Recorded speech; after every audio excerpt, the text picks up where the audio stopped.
jeunes filles d'ailleurs vivent dans des conditions normales.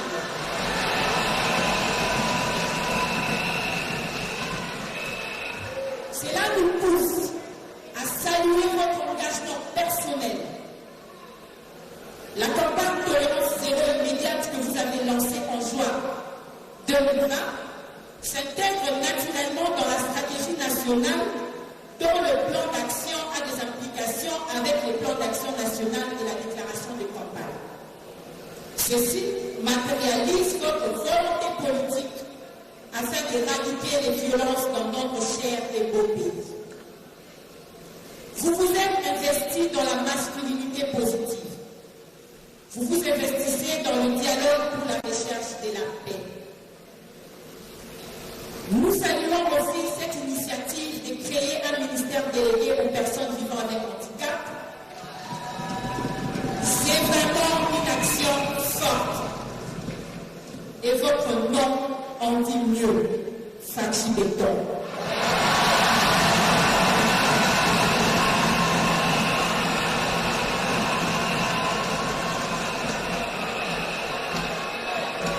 Nous saluons aussi l'engagement du gouvernement au travers particulièrement de notre ministère du genre, famille et enfants, qui est le mécanisme institutionnel installé. Et nous reconnaissons également l'effort ou l'engagement de la communauté internationale par rapport aux différentes résolutions prises.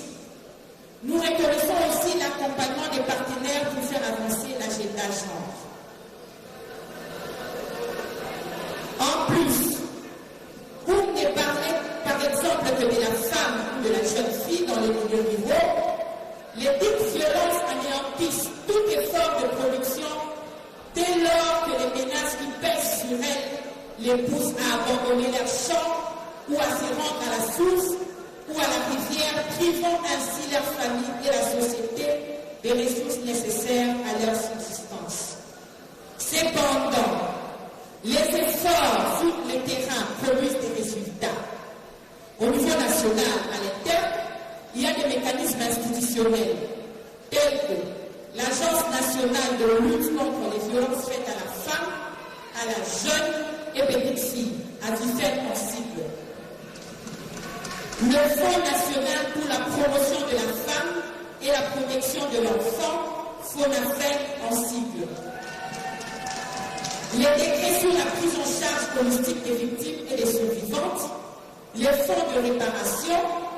Pour cela, Excellence, Messieurs les Présidents de la République et champions de la masculinité positive, nous vous en sommes infiniment reconnaissants. Tous les mécanismes convergent vers un point, celui de la prise en charge holistique des victimes et survivantes avec l'installation des centres intégrés des services multisectoriels, CICM en cible, est un call-center pour la prise en charge en urgence des cas éloignés sur toute l'étendue du territoire national. Que Madame le ministre du Genre, Famille et Enfants, Son Excellence Gisèle Ndaya Mousseba, qui ne ménage aucun effort dans la lutte contre les VBG, les violences basées sur le genre, et qui ne s'empêche pas de faire des descentes sur le terrain pour s'enquérir des cas de violations faites aux femmes et aux filles, prouve ici l'expression de nos sincères remerciements.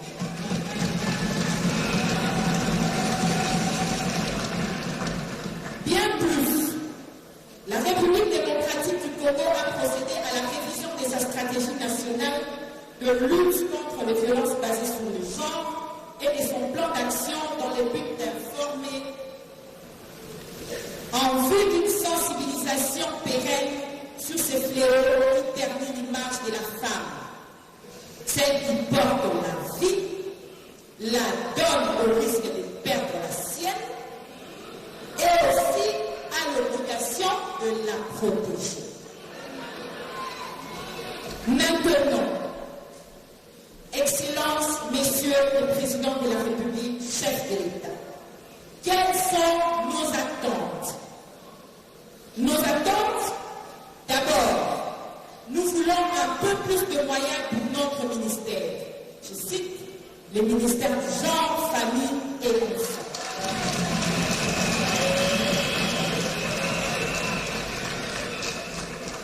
Excellence, Monsieur le Président de la République, permettez-nous de vous rappeler que ce ministère, pour lui donner son contenu, vous l'aviez élevé au niveau du ministère d'État. Mais après, vous l'aviez ramené encore au niveau du ministère tout court.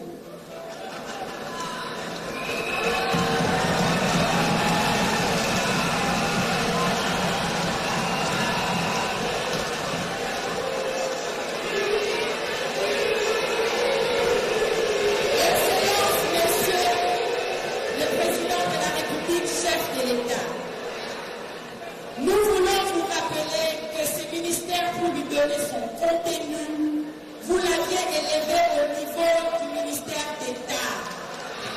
Mais après, vous l'avez ramené encore au niveau du ministère tout court.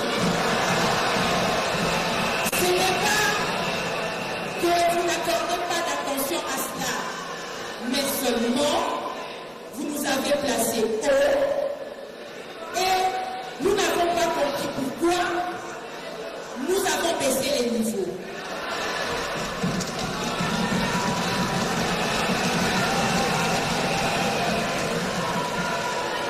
Parce que rien que passer les ministères du genre à un niveau haut, c'est aussi attirer et surtout susciter l'attention de autres qui devaient être aussi genrés que vous-même, champions de la masculinité positive.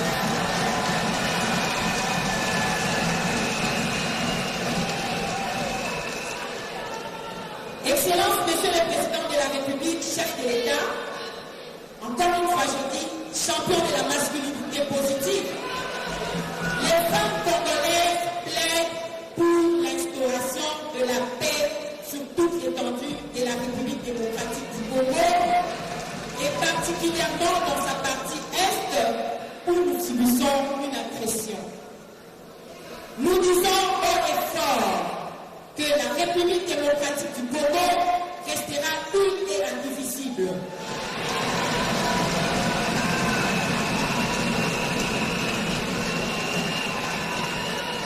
Nous vous soutenons dans tous les efforts de rétablir cette paix, sauf le développement que nous souhaitons.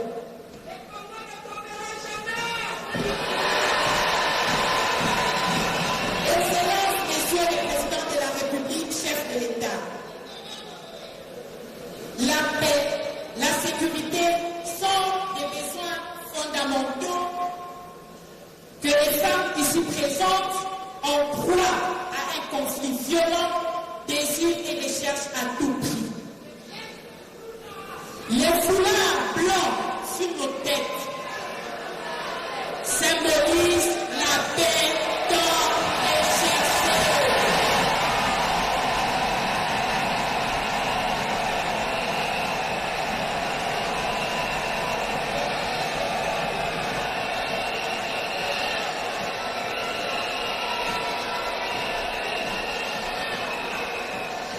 Excellence, Monsieur le Président de la République, chef de l'État, nous ne saurons clore ce mot sans vous remercier d'avoir trouvé ce temps et de vous rendre disponible pour échanger avec nous, les femmes congolaises.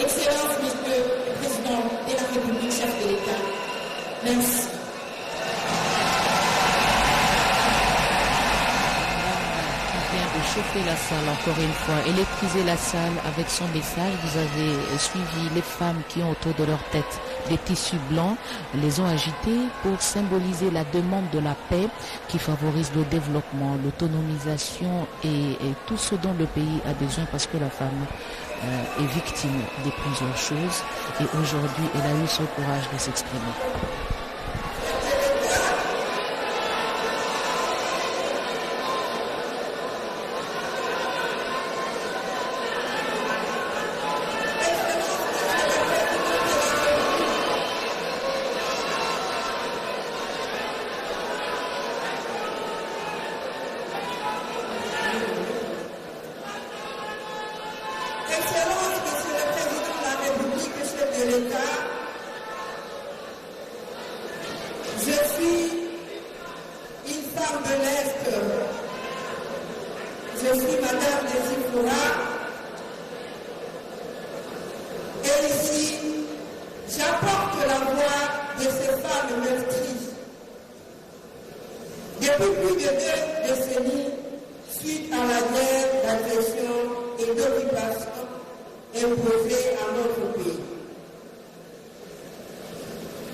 Kutasema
mzima, waadui wa wamama wanaharibisha mdini ya mama kusudi dunia mzima izimike. Na japo tunasema mfrancais que mama ni berceau de l'humanité, basi hapo walichagula kuharibisha mdini ya wanawake este kusudi sasa population yetu ya RDC iishe. Kama mwanamke banamubaka baba, kama mwanamke banakamata siku ya mubaba na tia mwili, banaua babwana, banaua vijana, banaua watoto. Ni kusudi mwanamke bakie traumatize, akose nguvu, akose msaada, na kisha kuwe sasa mtu wa kukamatiwa na yote baba. Basi baba yetu, baba wa taifa, bamama baeste, banakulomba usiregeye na kufanya yote kusudi amani irudie este. Usiregeye baba. Iko pamana wewe, bamama ya Bunagana, bamama ya Ruchuru, bamama ya Butembo, bamama ya Beni, ya Nyiragongo, ya Kishishe, ya Itombwe, Nord Kivu, Maniema na Ituri, kati yote banakunga mkono na banasema kama hata vile kunapigania vita banakunga mkono na niko na wewe baba yetu.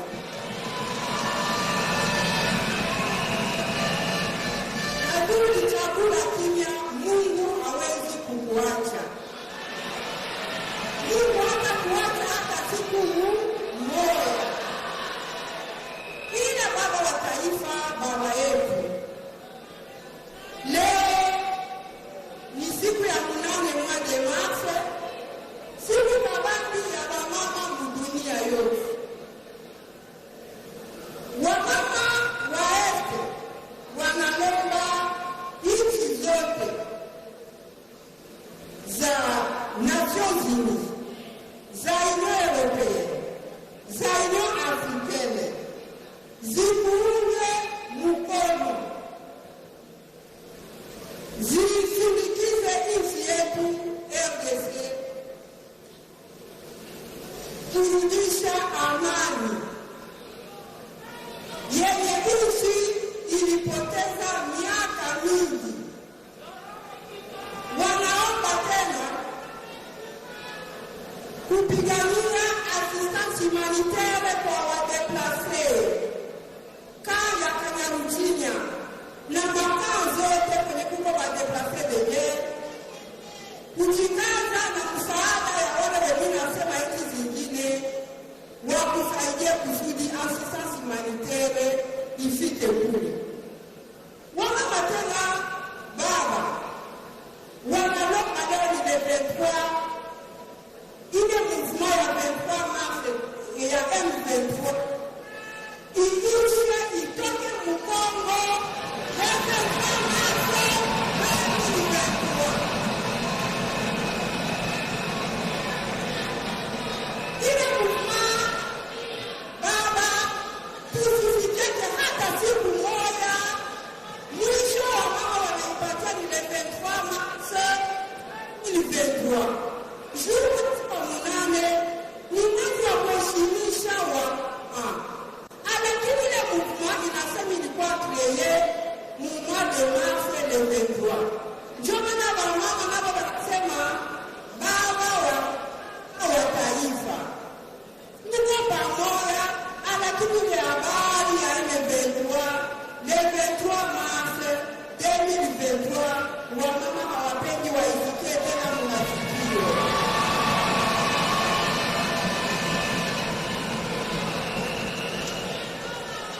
Munasema nini? Asante sana baba wa taifa kwa kutupatia wakati tena ya kuonyesha kupiga asante na kuongea na wewe. Antuka ni kitu ya kwanza ya ifanyikake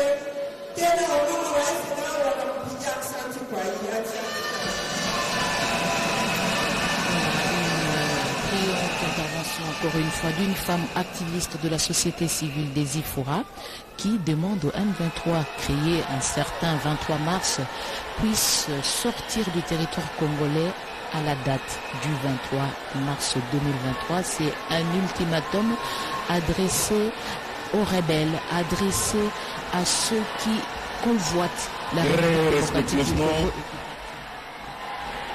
Nous invitons son Excellence, Monsieur le Président de la République, pour son discours. Merci.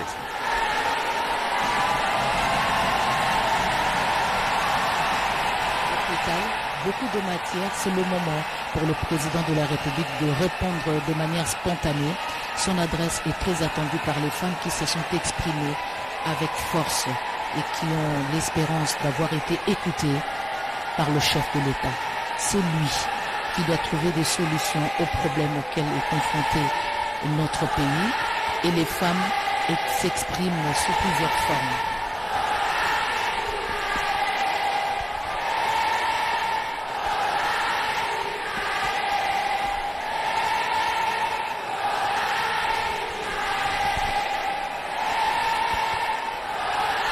Les femmes à l'unisson adressent encore un message au chef de l'État. C'est vraiment un message spontané. Elles demandent le baisse du taux de dollar.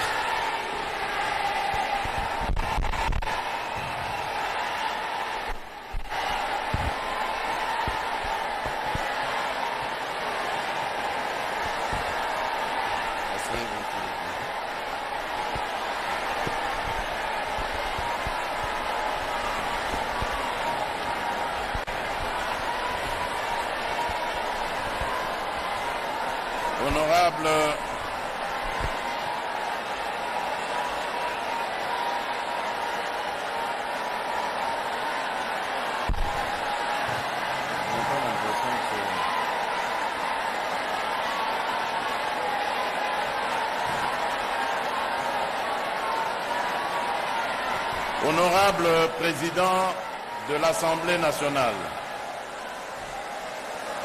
Honorable Président du Sénat ici représenté, Excellence, Monsieur le Premier ministre, honorables députés et sénateurs, Mesdames et Messieurs les membres du gouvernement, Excellences, Mesdames et Messieurs les membres du corps diplomatique, Mesdames et Messieurs les représentants des agences du système des Nations Unies, Mesdames et Messieurs les membres de la société civile, distingués invités, Mesdames et Messieurs, en vos titres, rangs et qualités. C'est avec une grande joie que je me retrouve parmi vous ce jour, à l'occasion de la célébration de la Journée internationale de la femme. J'aimerais avant toute chose réitérer par ma présence mon attachement sans réserve au respect des droits de la femme en général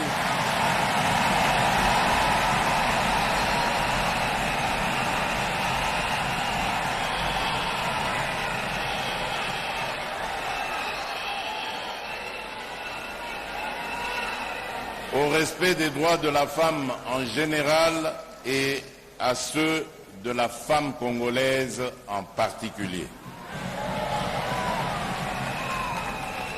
La Journée internationale de la femme est cette année célébrée de manière pieuse et dans la dignité en République démocratique du Congo en raison du deuil que notre pays observe des suites d'horribles massacres de nos compatriotes consécutifs à la guerre d'agression et de prédation nous imposée à l'est du pays.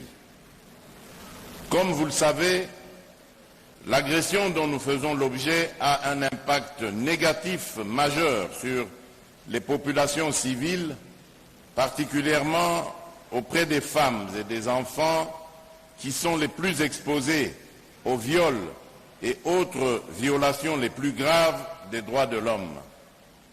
On dénombre à ce stade plus de 170 000 déplacés du fait de cette guerre, contraints de vivre dans une précarité quasi indescriptible. Cette situation malheureuse n'affecte pas pour autant la détermination affichée dans notre chef et dans celui du gouvernement de mettre un terme définitif à cette souffrance et ainsi réhabiliter l'honneur de toute une nation.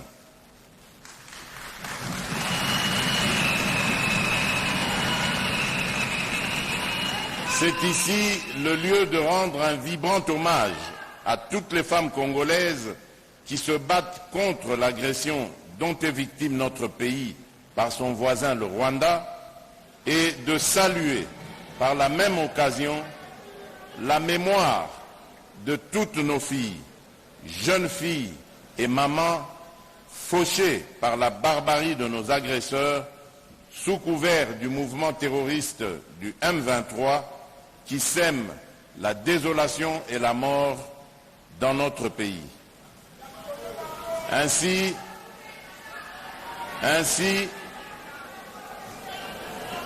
pour toutes ces victimes innocentes, injustement arrachées à la vie, je nous demande, une fois de plus après notre maman tout à l'heure, d'observer un moment de recueillement.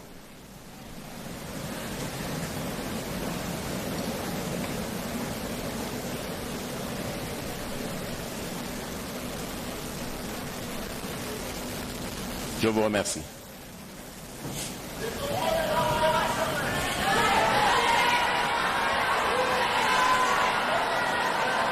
Mesdames et messieurs, distingués invités, les festivités liées à la célébration de la Journée internationale de la femme n'auraient été possibles sans l'existence de mouvements de lutte pour le respect des droits de la femme qui ont, au cours de l'histoire, forgé la reconnaissance des droits des femmes et concouru à l'avènement d'importants changements sociaux par leur activisme. En effet, de l'urgence qui a conduit en 1977 l'Organisation des Nations Unies à instaurer officiellement la date du 8 mars comme Journée internationale pour les droits des femmes, à la revendication pour la citoyenneté politique, civique et économique, en passant par le droit à la dignité, à l'émancipation et à l'égalité homme-femme promus à travers les objectifs du millénaire, tout ceci ne serait intervenu sans l'engagement de ces femmes à travers le monde. Je voudrais à cet égard rendre hommage à toutes ces femmes, connues et célébrées de même que toutes celles tapies dans l'ombre, dont la détermination, l'abnégation et la résilience ont permis ces avancées. C'est à ces femmes, et plus précisément à leur engagement, que l'on doit l'impressionnante évolution marquée en l'espace d'une génération par l'inflexion de certains comportements et l'adoption de réformes pour l'avènement d'un monde plus inclusif et égalitaire. Mesdames et messieurs, distingués invités, la célébration de la Journée internationale de la femme a pour thème cette année en République démocratique du Congo l'éducation numérique égalitaire pour la paix et l'autonomisation des femmes et des filles en République démocratique du Congo. Inspiré du thème international pour un monde digital inclusif, innovation et technologie pour l'égalité des sexes, le choix du thème national renvoie à cette volonté affichée par le gouvernement de concourir à une société qui soit plus inclusive et égalitaire, tout en nous offrant la possibilité d'évaluer les réalisations effectuées à ce stade en matière de promotion et de renforcement des droits de la femme, de même que de leur autonomisation, cette journée, et plus particulièrement ce thème, nous rappelle combien le chemin demeure encore long, tant les inégalités en matière de genre semblent transcendantes et disparates.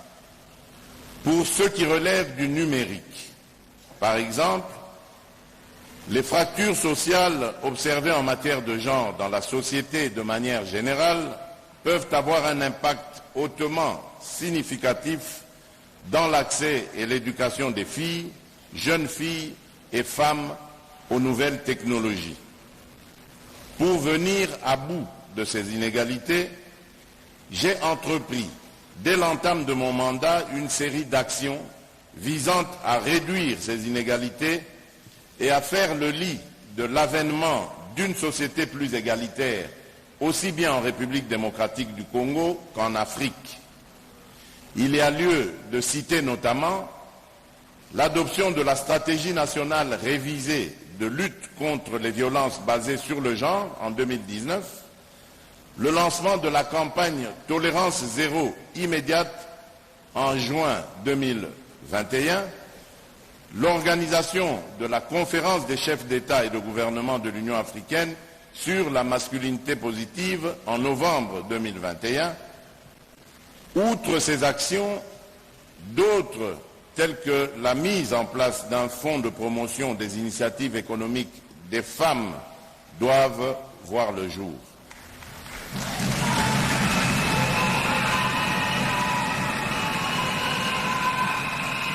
Mesdames et messieurs, distingués invités,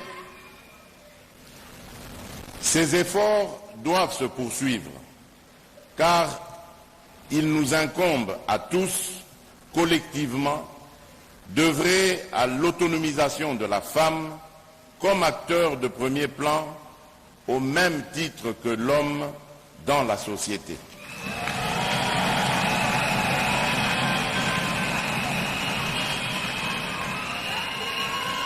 En effet, bien que reconnaissant et saluant le rôle de la femme dans la stabilisation et la conduite de la cellule familiale en prolongement de celui dévolu par l'école, pierre angulaire de la pérennisation et du progrès de nos sociétés, les jeunes filles et les femmes ont trop souvent été reléguées à un rôle secondaire au sein des familles, qui se traduit notamment par la réduction, voire l'annihilation de toutes les perspectives d'avenir et d'émancipation leur offertes pourtant au nom de principes archaïques et rétrogrades qui ont malheureusement consacré et circonscrit au seul champ de l'homme les activités extérieures les plus nobles ou les plus libératrices. Comme vous le savez, ces attitudes et croyances ont la particularité de se montrer résilientes et consacrent indûment l'inégalité et l'exploitation de la femme. Il nous revient donc de rompre avec cette culture d'indignité et d'ouvrir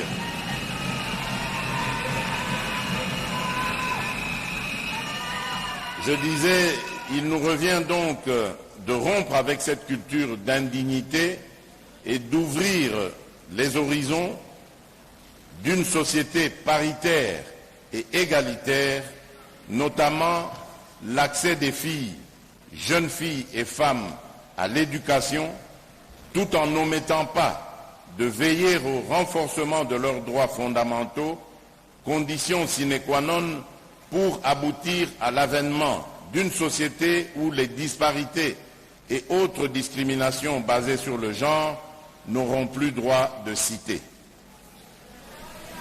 Avant de clore mon propos, j'aimerais adresser mes remerciements à la ministre du Genre, Famille et Enfants,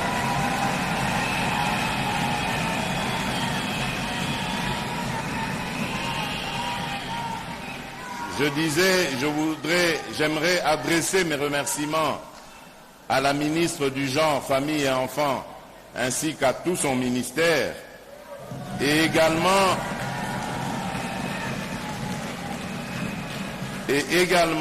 à tous ses partenaires techniques et financiers, et j'invite les organisations féminines à travers l'étendue du territoire national à continuer à agir au quotidien pour changer les conditions de la femme congolaise.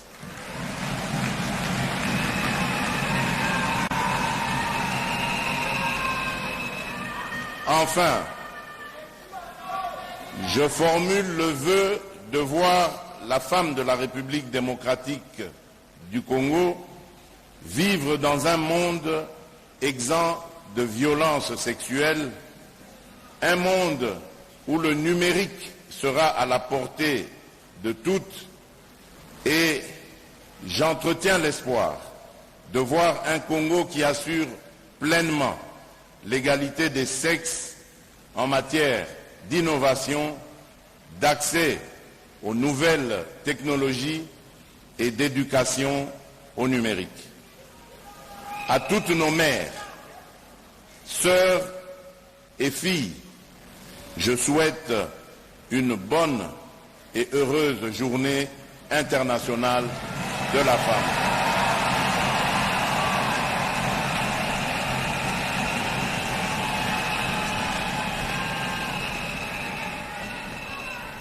Que Dieu bénisse la République démocratique du Congo. Je vous remercie.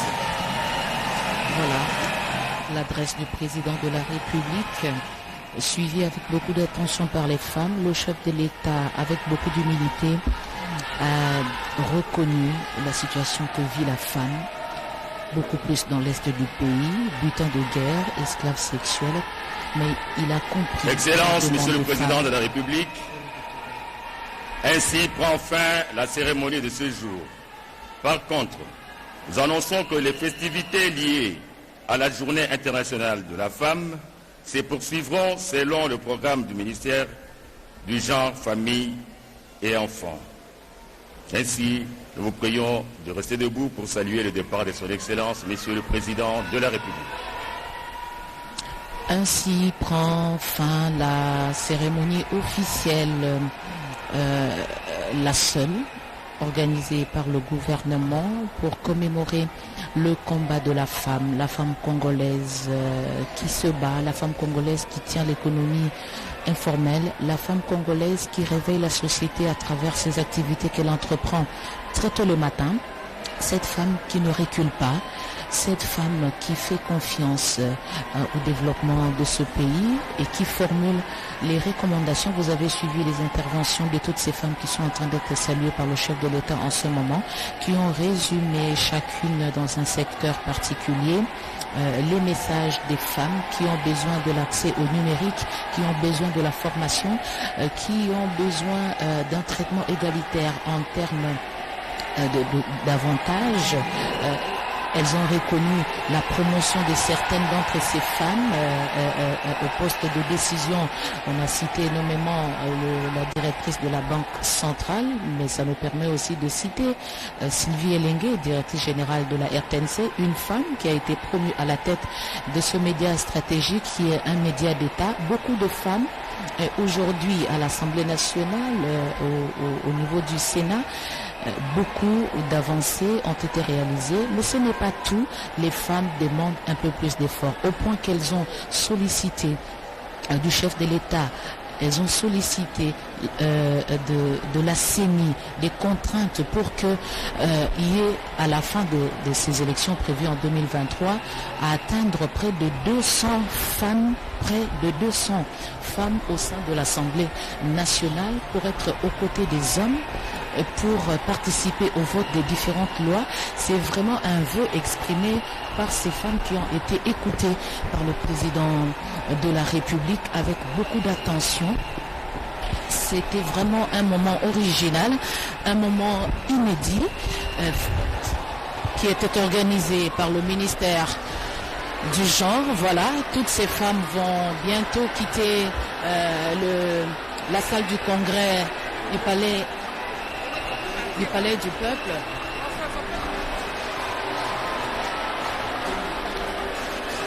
Ces femmes qui ont abandonné leurs activités parce que c'était important aujourd'hui de se retrouver devant le chef de l'État, de faire un plaidoyer, de lui exprimer les desiderata des femmes. Et vous comprenez dans son allocution que le chef de l'État est resté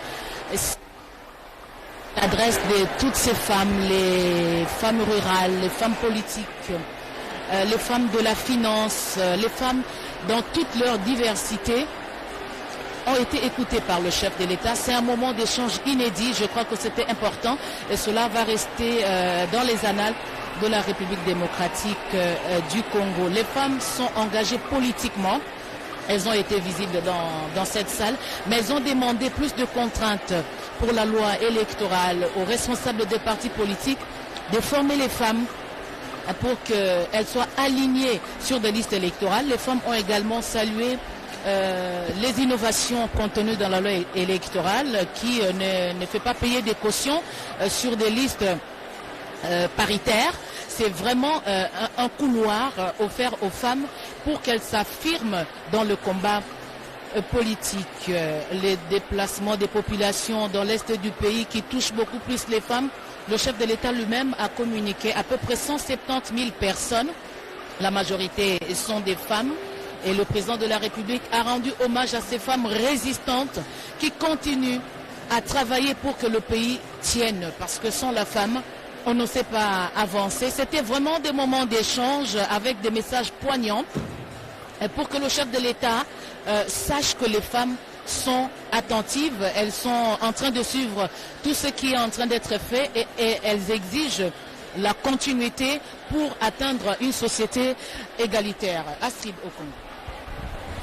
Naam, Rais wa Jamhuri anatoka kabisa kushukuru wa mama kwa kuona kwamba japo vita matatizo mashariki ya nchi, lakini wamama wako wanazizimana tu, wamama wako wanasimama juu ya kusema kwamba mama anapaswa kulisha jamaa yake, mama anapaswa kuadibisha watoto wake, ndiye mama anapaswa kusimama. Kweli tuliona wa mama wakulima wenye waliweza kujumbiwa na mama mwenye aliweza kusemea juu ya mama wakulima